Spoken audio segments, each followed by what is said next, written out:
Chapter 19. 7 Years.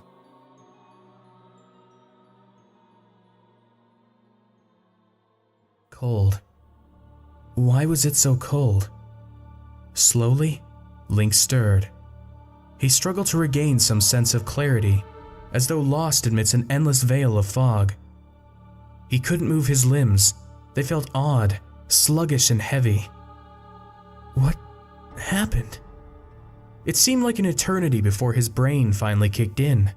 He remembered pulling the Master Sword from the pedestal, but then Ganondorf had appeared, his eyes full of triumph. Peeling back the layers of cobwebs that filled his mind, Link shivered. Something terrible had happened. He opened his eyes, slowly breathing in and out as he beheld a dimly lit chamber. Something was digging painfully into his back, and he realized it was his scabbard. He groaned, a headache pounding through his skull. The pain told him he was still alive. Had Ganondorf spared him? Was he a prisoner? Where was Navi? Was she alive? Had Ganondorf hurt her? The brief spasm of panic that seized him passed.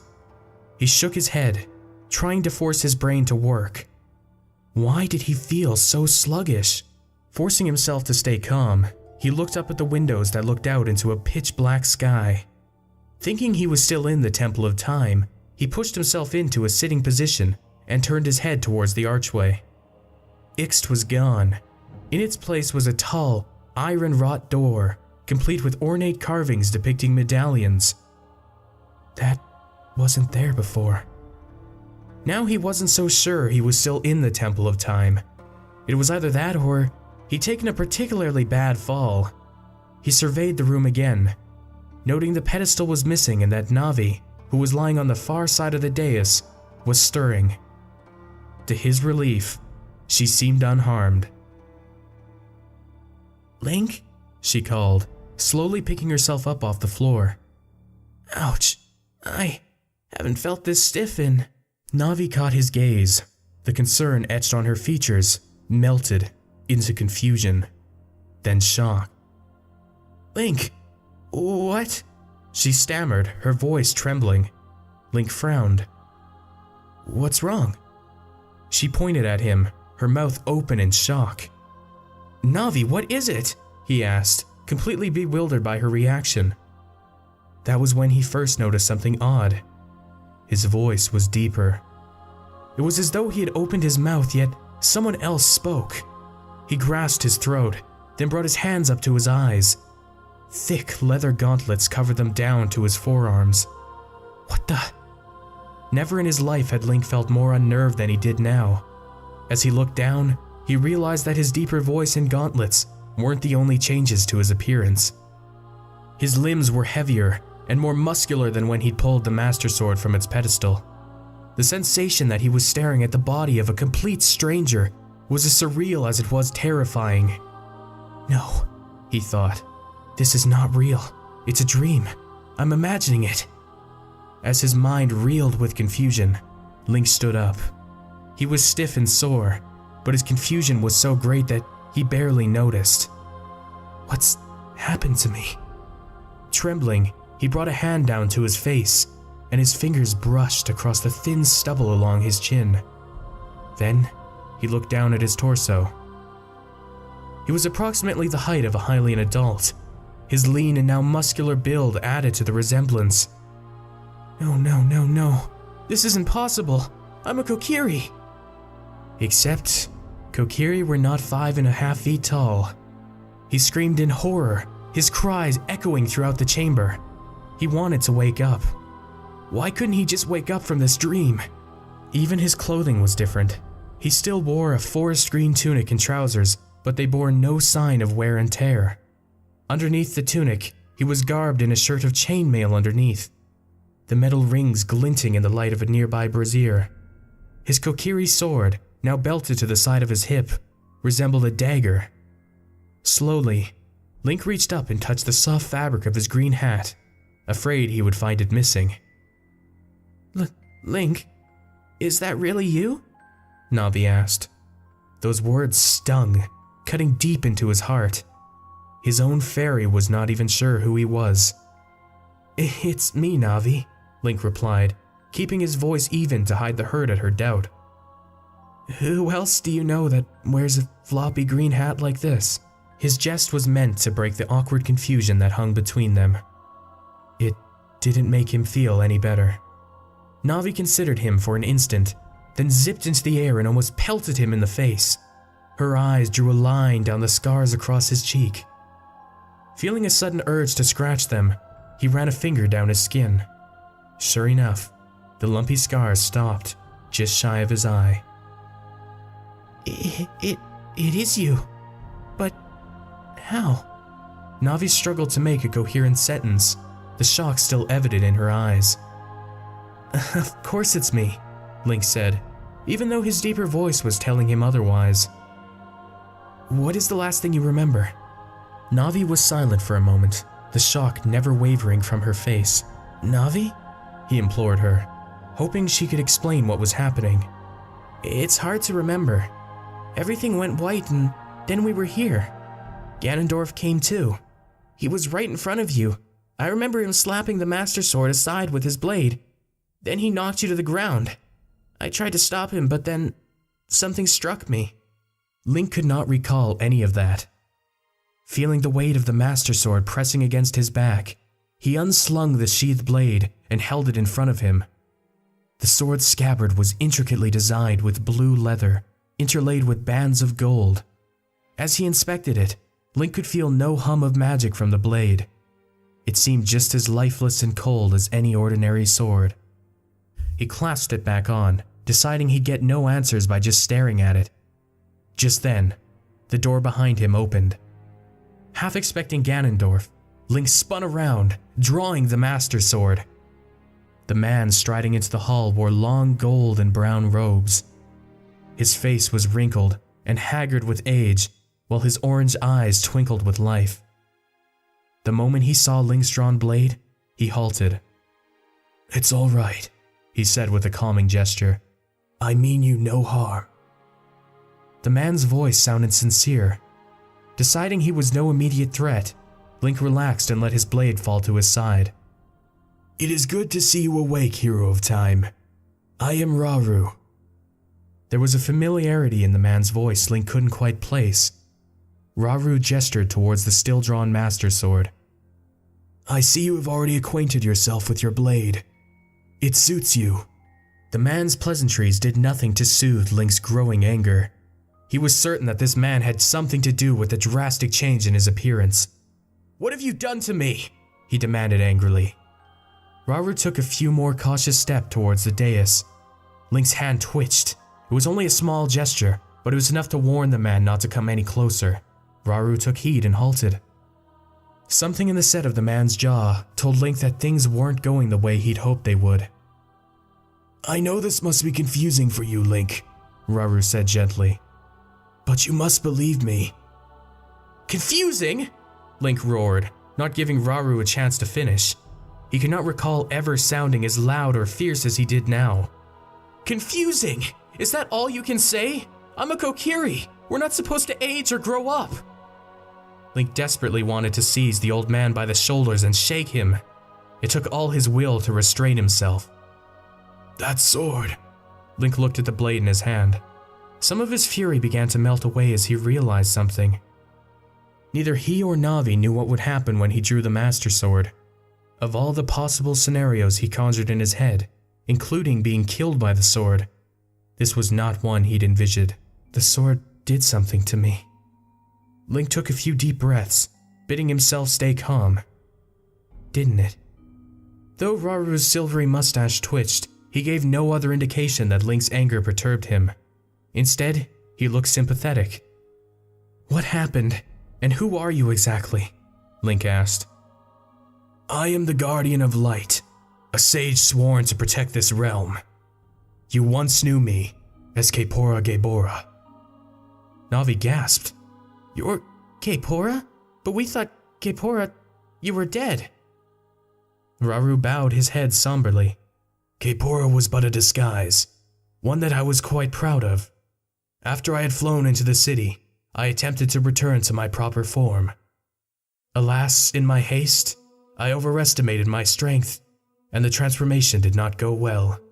I reappeared as you see me now." "Then what happened?" Link asked. "I made it to the temple, but to my dismay, you were gone." Link furrowed his brow, confused. "Gone where?" "Here, to be exact." Rauru rose his arms to gesture at the room. "The Chamber of Sages. It is the central chamber of the Temple of Light, located at the very heart of the sacred realm." Rauru's voice became graver as he spoke, and an icy chill swept down Link's spine as Rauru chuckled ruefully. "Well, it was the sacred realm. Alas, it isn't now." "What do you mean, was?" Navi asked. Her question seemed to trouble Rauru as his expression darkened. Taking a moment to contemplate his answer, he drew a deep breath and then spoke. "When you drew the Master Sword, Ganondorf followed you, right into the Temple of Light itself." Rauru met his gaze. In that brief pause, he seemed to age even further. He went on without pausing. "After I retrieved the spiritual stones, I tried to stop Ganondorf. I was only successful in preventing him from killing you, thanks in part to the Master Sword. For a moment, I feared I was too late." "What happened after that?" Link asked. A part of him didn't want to know the answer. "Ganondorf claimed the Triforce. In doing so, he spread a vile taint through the realm.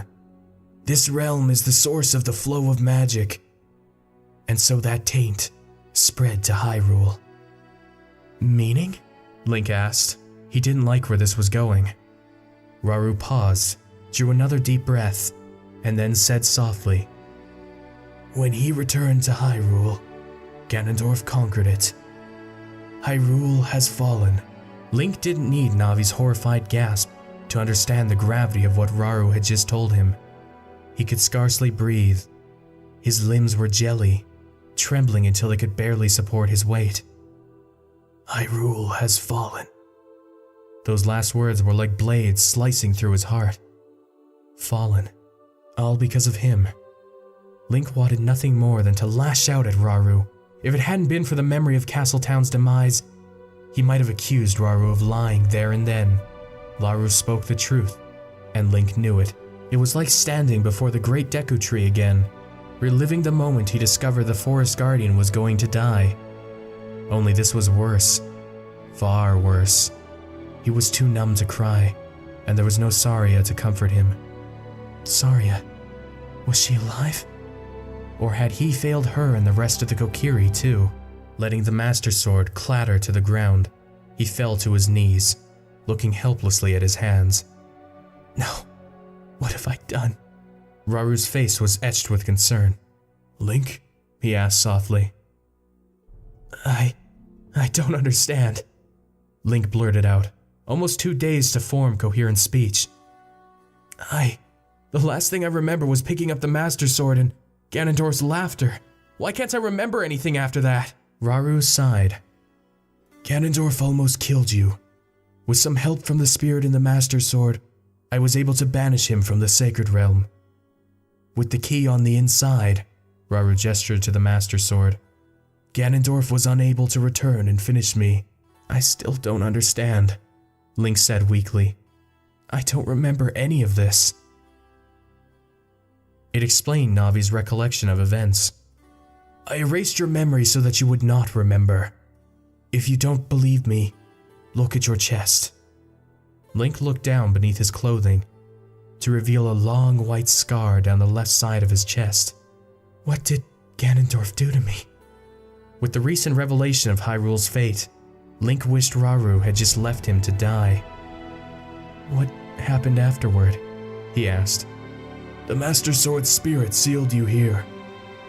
"Since when does a sword have a spirit?" Navi asked incredulously. "Long ago, a spirit housed itself within the blade of evil's bane, sacrificing its physical form. In doing so, it became trapped for eternity." Link felt Rauru's eyes on him, but Link didn't meet the man's eyes. He was too busy coming to terms with the fact that Ganondorf had apparently conquered Hyrule. Some rational part of him doubted that Ganondorf could manage to do that within a few days. The thought left an icy feeling in his stomach as he wondered how long he had been in the Sacred Realm. How long? Finding his voice, he felt a rush of anger but was too weak to shout again. He stood up so that he was level with Raru's face. "Tell me! How long have I been here?" "I am sorry, Link, but there is no easy way to say this," Raru said calmly, unfazed as Link stared at him with a fire in his fierce blue eyes. "How long?" Link repeated. 7 years. Raru's voice was almost like a whisper upon the wind. 7 years. Link's ears rang. He swayed slightly, almost drunkenly, as his mind reeled at the words. He shut his eyes, clasping his hands to his face. "Link, you must not despair. There is still hope for Hyrule," Raru told him. Hope. That word irked Link more than it should have, especially since Navi had been saying the same thing. "What hope?" he demanded, drawing his hands away from his eyes. "You just told me I gave it to Ganondorf." "It's not too late, Link. You can still defeat Ganondorf. It is always darkest before the dawn, but with the help of the other sages, you can help herald the morning," said Raru. "What other sages?" Link asked, far more quietly. "The sages are reborn at the end of each age with the turning of Time's wheel. The Temple of Time was built by the second sages after a great and terrible war killed most of their predecessors. They vowed never to let such a catastrophe occur again, and put measures in place to protect both the Sacred Realm and the Triforce. Hyrule's temples serve as founts that harness the flow from the Sacred Realm. It was, and remains, the duty of the sages to protect those temples." "And exactly how do I find these sages?" "There is someone who can help you find them. I will use my power to send you back to the Temple of Time," Raru said, giving Link no time to digest the information. "They will wait for you there." "Who?" Link began, his mind racing to catch up. "A Sheikah by the name of Sheik," Raru replied. "I must warn you, the Hyrule you are about to return to is not the realm you knew." Link swallowed a lump in his throat and nodded. He dreaded the moment he would find out exactly what Raru meant. "If it is of any consolation, Link, Ganondorf acted earlier than anticipated. By cursing the Great Deku Tree and attempting to steal the spiritual stone, he forced you to begin your journey far earlier than was intended. It would appear he knew that the hero had been reborn. My guess is the creature within the soul mask, Ganon, told him, knowing that if he waited too long, the hero would become a threat. Ganondorf made his move first. He was certain that would secure his hold on Hyrule. Only things did not go according to plan." Raru's words made it sound like he was a piece in a game that he did not understand. A puppet dancing upon the strings of an unseen puppeteer. "What do you mean?" he asked harshly. "You survived," Raru replied. "That means we still have a chance of setting the future on a better path. The Sheikah believed that was their duty once, to interpret dreams and to determine how one's actions might lead the world to a better future." "I don't see what good that did them," Link said savagely. "They wiped each other out, didn't they?" Raru grimaced ever so slightly. "Only because they chose to misuse their powers. There were some who sought to guide the world onto a path that would best serve only themselves. But that is not something to dwell upon now, and I doubt that Impa will thank me for telling you." Wait. Link realized something that he hadn't noticed before. It had been so completely obvious, how could he have not noticed? "You were one of Impa's spies?" "I was," Raru affirmed with a twitch of his mustache. He directed his gaze to Navi. "I'm surprised you didn't realize." "Oh, I had my suspicions," Navi said pointedly. "Nobody would suspect that an owl was spying on them." "That was what I'd hoped," Raru said. with what was a note of pride. "Are Impa and Zelda still alive?" Link asked. "I believe so," Rauru answered, not elaborating. "Now, before I send you back, there is something I must give you." Rauru dug into a pocket of his long robes. He held out a long belt, or at least Link thought it was a belt. It was made of a bright, polished silver metal divided into 6 circles with chains linking them. All but one of the circles were empty. There was a single yellow medallion encrusted in the belt. "What is that?" Link asked, taking the belt in his hands. "It is the Belt of Sages. Each ring on that belt holds one of the medallions borne by the sages. While you wear it, you can draw on our power. The other medallions can be found in the temples." He frowned as Link turned the belt in his hands, fascinated by its appearance. "Promise me that you will be careful when using it. You must not try to channel any of the elements except light." "What happens if I try and use any of the other elements?" Link asked curiously. "The taint will kill you," Rauru answered, a little bluntly for Link's taste. "Now go pick up the Master Sword, and I will send you back. Ashika is waiting for you in the temple. Do not leave until she meets you." "Can't you come with us?" Navi asked. Rauru shook his head gravely. "No, I cannot. I must remain to protect the sacred realm and aid the other sages when you awaken them." "How will I know who this sheik is?" With so much having gone wrong, Link wasn't eager to trust the first person he came across. He wasn't even entirely sure that he trusted Rauru. What if he turned out to be some kind of deranged mage? "Ask her to touch the Master Sword's hilt," Rauru said, sounding pleased with Link's caution. Deciding that asking Rauru if his sanity was still intact was a very bad idea, Link stooped to pick up his sword, and then straightened. He still felt stiff. "Stand on the dais and I will send you back," Rauru said. Link wasn't sure he understood. He watched as the man climbed off the dais, moved about halfway to the door, and then halted. Link stood in the center of the platform, feeling stupid. What am I supposed to do? He wondered. He was about to ask this when the entire platform glowed with a white light. Navi yelled in fright and flew into the air as the light intensified. Rauru shouted something. It might have been some reassuring words, but Link could no longer hear. He could feel the soft thrum of whatever magic was enveloping him as it rippled through the air. For a moment, he was spinning. Then he opened his eyes to find himself standing back in the Temple of Time. Or rather, what was left of it. The stained glass windows were shattered, an icy breeze howling through their broken frames, revealing a sky bathed in dark storm clouds. A layer of ash and grime coated the once pristine walls, making their elaborate murals almost black. Of Sheik, there was no sign. "Maybe she's late?" Navi suggested apprehensively. "Rauru said she wouldn't be far." "Maybe," Link murmured. He turned from the dais and strode towards the central chamber of the Temple of Time.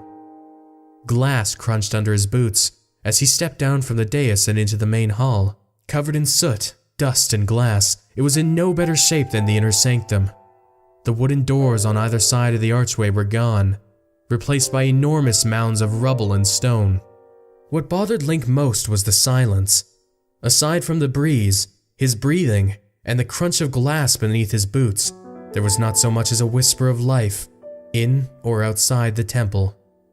7 years. Has it really been that long? Link hesitated, dreading what he would find beyond those iron-wrought doors at the far end of the hall. It did not feel like that long ago since he and Navi had been running for their lives through the streets of Castletown. "Maybe we should wait for Sheik," Navi suggested shakily. She had sheltered on his shoulder, trembling ever so slightly. He'd rarely seen her do that, and that unsettled him even more. "No," he decided. "This place is giving me the creeps. Let's get out of here. We don't know how long Sheik will be, and we can't stay here forever." Navi gave a small noise of affirmation. "I can sense dark magic close by. It's stronger than the curses I sensed in the Baronade or Goma," she said. Link drew his sword, half expecting something to come charging through the temple doors. Any idea what it is? Link asked. No, Navi replied. I guess there is only one way to find out. Link gritted his teeth. That exact line of thinking had gotten him into trouble before. Knowing that didn't make him feel any better. He finally came to the door of the Temple of Time. Taking a deep breath, he opened them slowly, fearing to make the slightest noise. When he stepped outside, total desolation awaited him. Link had seen what fire could do to a building before. Never did he imagine the same fate befalling an entire city. Before him lay a charred wasteland, a blackened mess of scorched brick, mortar and timber. Here and there chimneys rose into the sky like burned trees. An icy wind, rank with decay, whipped across his face, and Link was sure he might freeze to the spot if he stayed here too long. Link, it's... Navi stammered in a feeble whisper. It's horrible. Link stared wordlessly at the scene, unable to think of anything to say. The bitter wind howled in mournful agony, and Link longed to get away.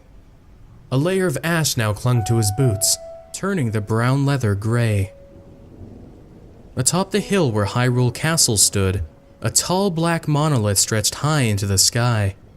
Spiky protrusions decorating the edges of each of the tower's 3 tiers, giving it a sinister and uninviting appearance. The crumbling remains of Hyrule Castle's wall remained. Most of it had collapsed, but the tall archway of the gate still stood. Link could almost picture the road leading to the Silver Mare, thronged with street vendors and performers. There was none of that now. All of it was gone as the castle that once stood atop the hill. For centuries, Hyrule Castle had stood as a proud testament to the realm it governed over. Now, like those people who once called Hyrule home, it was gone. Every record of Hyrule's history stored within those walls had been erased. All because of a plan that went horribly wrong. Link wondered what had become of the rest of Hyrule, of his home. Still, in the back of his mind, a small voice blamed him for the destruction that lay before him. Despite Link's efforts to block it out, the voice only became more determined. Some hero. Did Rauru really call you the hero of time? Link laughed nervously at that thought. Navi gave him an odd look. She opened her mouth to say something before thinking twice about it. Instead, she let the heavy silence fall between them. Link tried to tell himself that the ruined city was not his fault. It had already been under siege well before he and Navi had reached the Temple of Time. Link shook his head. Focus, he thought. Find a way back to the woods. Find out what's happening there. He hoped that Saria and the others were all right. Why hadn't Rauru thought to tell him more? We should go, Link, before... Something nearby moaned. It was a pitiful cry, like the moan of a dying beast. Then he saw it. A tall figure that stood in the shadow of a nearby building. It looked human enough, but its tormented animal noise made the hair on the back of Link's neck stand on end. Something wasn't right. Hey, who's there?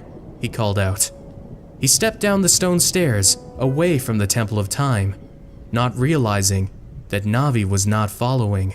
Link, wait! I don't think that's... A deafening wail cut through the air. The figure turned, and as he looked into its face, Link felt an invisible force freeze him in place. Every muscle in his body refused to obey his commands to run. The beast moved into the dim light. It was little more than a hulk of gaunt, pale, rotting flesh.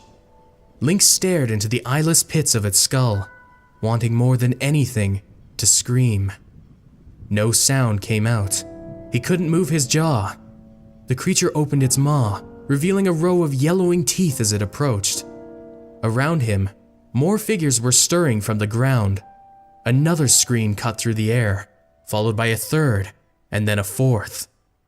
Navi quickly darted in front of Link, and for a split second, the first creature was distracted. It clawed at the fairy flying in its face, but its limbs were slow, and Navi dodged its repeated attempts to swipe her. Once the creature broke eye contact, Link was able to move. "Run, Link! It's a re-dead!" Navi screamed. "Don't look it in the eyes!" What's left of them? Link scrambled up the ash-laden path. He could hear more moans now as even more creatures emerged from the ruins. Some were only small. Navi zipped after him, while Link kept his face down, desperate to avoid eye contact with the moaning creatures lumbering through the debris. Their screams followed him as he stepped into what had once been the southern market. The only recognizable feature was the remains of the fountain. No water cascaded into that dry and cracked basin now. "Link, I think we set off a trap! There's Stelphos appearing everywhere!" Navi yelled, flying higher up into the air to get a better look. She was right. More creatures were emerging from the ruins now. Amongst them were the same skeletal creatures Link had seen when Castletown burned. He realized he had no shield either, as he instinctively went to retrieve it from behind him. As one of the Stelphos charged, he swung the Master Sword, striking off the bones of the creature's shield arm. The Stelphos leaped at him, and Link's sword connected with its own with a reverberating crash of steel. His next swing took the creature's head off. Link grabbed its fallen shield and bashed a second Stelphos in the face with it. His sword swirled through the air again, lopping through the neck of another Stelphos. It was then he noticed some of the Stelphos were wearing the armor of Hylian guards, though any resemblance to the men they once were was long gone. The thought that these things were once people filled Link with revulsion, and he hacked away with renewed vigor. An arrow struck his shield. He killed one of the reanimated guards, only to realize the skeletons were reassembling themselves once he slew them. Once they regained all their missing bones, the amber glow in their eye sockets returned, and the undead guards lunged at him. Some grabbed weapons. One even attempted to snatch a bone from a fallen undead. I can't win this, Link thought, desperately looking for an escape. By now, the creatures had surrounded him, and more blood-chilling screams rent through the darkness. More re-deads. There had to be a way out. "Try using the medallion!" Navi yelled, flying above the battling skeletons who were entirely focused on Link, and so far ignoring her. "How? I've never used light magic before!" Link spun around to behead several more Stelphos. One thrust a spear into his shield, slamming it into the frame and forcing Link to drop it. He slipped. A Stelphos slammed its shield into his head. His cheek struck stone, and lights danced in front of his eyes. The Stelphos took aim, raising its sword. Then, bang! A bright light stabbed his vision. Link cursed and rolled to avoid the Stelphos, only when he looked up, the Stelphos was nothing more than a pile of smoldering bones. There was another crackling bang, and a second blast of lightning flashed across Link's periphery. It struck a nearby re-dead, and the creature burst into flames. A blade came within inches of Link's throat. He knocked his attacker back, and reached out with his mind to the elements of Hyrule's magic. He could only sense one of them, the elements of light. The medallion on his belt grew warm as he channeled its power. Link twirled the blade in an arc. The Master Sword glowed, a light gleaming in the darkness. He came out of his spin and braced himself. He'd only managed to take out 2 Stelphos, followed by a third which parted ways with its head. Link exchanged a flurry of blows with the 4th skeleton, and sacred steel met bone with an unpleasant crunch. Link spared a glimpse back at the fallen Stelphos, expecting them to rise up and attack him. Only, they never stirred.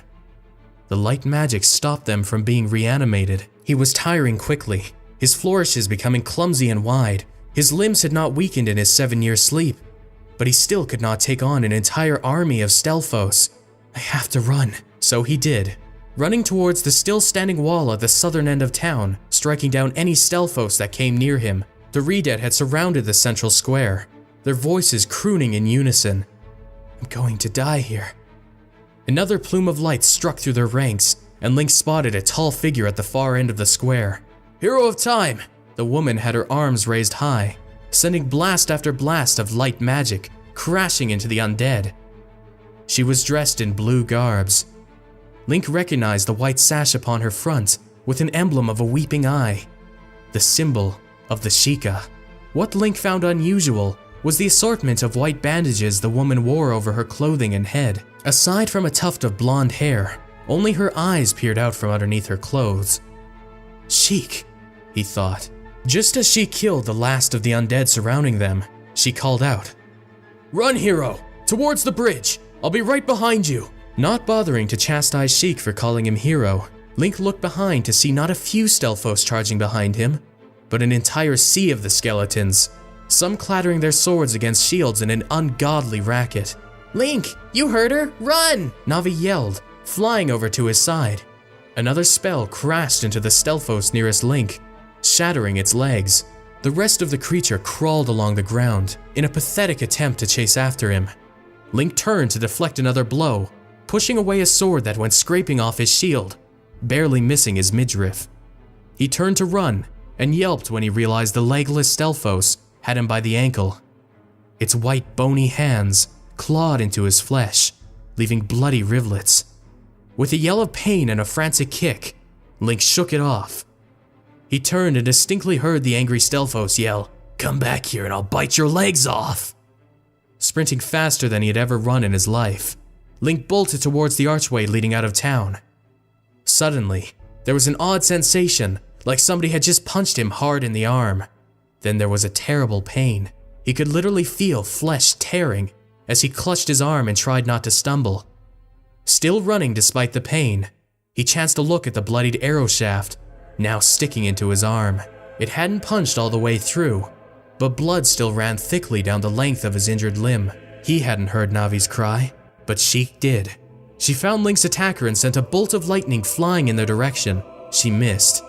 The lightning struck the stone near the archer, whose next shot went wide. The next arc of lightning didn't miss. Clenching his teeth in agony, Link went to pull the arrow out, not sure he could do so without fainting, but the pain was too blinding to fight properly. Stop! Don't pull it! The warning in Navi's voice made him hesitate. Navi called Sheik for help, and the woman whistled to someone behind Link's sight. Then she ran to his side, just as a shrill neigh rose above the ghoulish cries of the dead. Link's gaze turned to the drawbridge, or rather where it had been. A stone bridge now stood in its place, and a white mare was thundering across it. She galloped towards her master, crushing a smaller Stelphos that got in its way. Link struggled to remain standing as the horse stopped and then quickly trotted towards him. "Get on!" Sheik urged him. She turned to shoot a blast of lightning at several Stelphos as they charged towards her. Link would have obeyed, but he was getting dizzy. His arm was burning as though a fire was spreading through his veins. He felt weak as he clutched the horse's bridle, hoping she wouldn't bite. He almost sagged as he reached the mare's saddle. Poisoned, he realized. He shouldn't have run, not that there had been much choice. "Link!" Navi yelled. He did not reply immediately. His head was spinning as the burning pain lanced further along his arm and into his chest. "The arrow," he gasped, wincing at the pain. "Navi, I think it's poisoned." He should have felt alarmed, but the venom was also pumping through his body, and he felt too spent to do anything. "What?" He heard the disbelief in Navi's voice. Then she saw his face. "Oh no!" Link did not notice several other riders approaching. The world swam around him. "Sheik, I thought you said you were sneaking, not rousing an entire bloody army. What happened?" "There's no time for that now." The voice was Sheik's. "Toru, help me get him onto Silver." His vision was incoherent, and he almost fell. If the mare hadn't been keeping still so he could stand, he would have fallen. He was losing consciousness again. Sheik grabbed his good arm. "Hang on, kid. This is going to hurt." That was Link's only warning. Somebody grabbed his injured arm and snapped the shaft of the arrow. The pain was blinding, and he hardly noticed as someone got him onto the back of Sheik's horse. Sheik swung herself into the horse's saddle next. Then she quickly dug her heels into the horse's side, and it broke into a gallop, leaving the desolate ruins of Castletown behind.